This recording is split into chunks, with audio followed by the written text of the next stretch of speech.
We provide you the platform to turn your dreams into reality.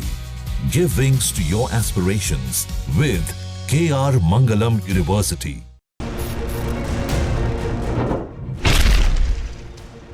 – 2008 की वो काली रात भुलाई नहीं भूलती, जब देश की आर्थिक राजधानी मुंबई पर आतंक का सबसे बड़ा हमला हुआ।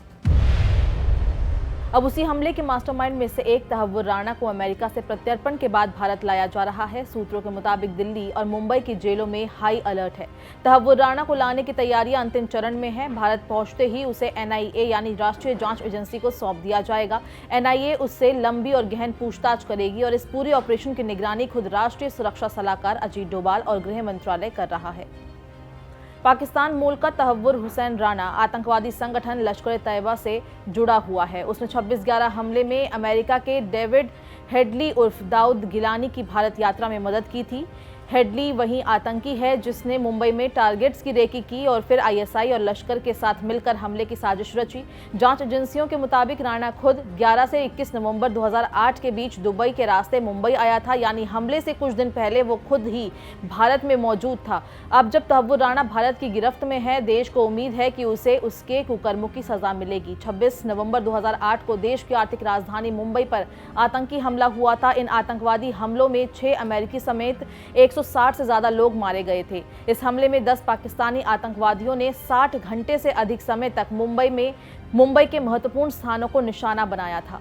जी हाँ, ये एक बहुत बड़ा कदम है, अचीवमेंट है रूल ऑफ लॉ की दुनिया भर में। और भारत की जो हमारी हालात हैं इस समय, जब हमें दुनिया में अलग अलग किनारों पे हमारे जो एंटी नेशनल इंटरेस्ट दिखते हैं, उन तक को सबक पहुंचाने का एक बहुत बड़ा सिग्नल है कि अब आप अपनी एक्टिविटीज़ कुछ बदलिए। That is one. बट उसके अलावा डेफिनेटली सबसे पहली बात तो ये जस्टिस है। जो बॉम्बे अटैक्स में जिन लोगों की जानें गई हैं, उनका बहुत बड़ा अचीवमेंट है। ये जस्टिस मिलेगा अब इंडिया में आके उसको, राइट। हमारी इंडियन इंटेलिजेंस उससे काफ़ी कुछ और डिटेल्स भी निकालेगी, वो भी एक हमें फ़ायदा होगा, नो डाउट। बट इन सब के अलावा ये भी फ़ायदा है कि भारत और अमेरिका की ये इंडिकेट करता है हमारी cooperation in investigative cases as well as in legal cases.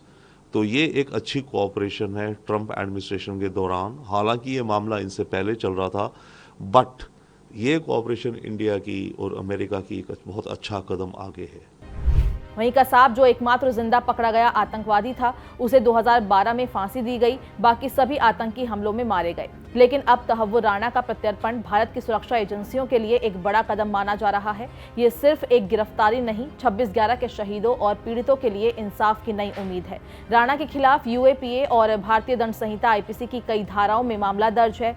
NIA की पूछताछ में उससे कई और राज खुलने की उम्मीद है, जिनसे 26/11 के पीछे की पूरी साजिश और उसके अंतर्राष्ट्रीय कनेक्शन सामने आ सकते हैं।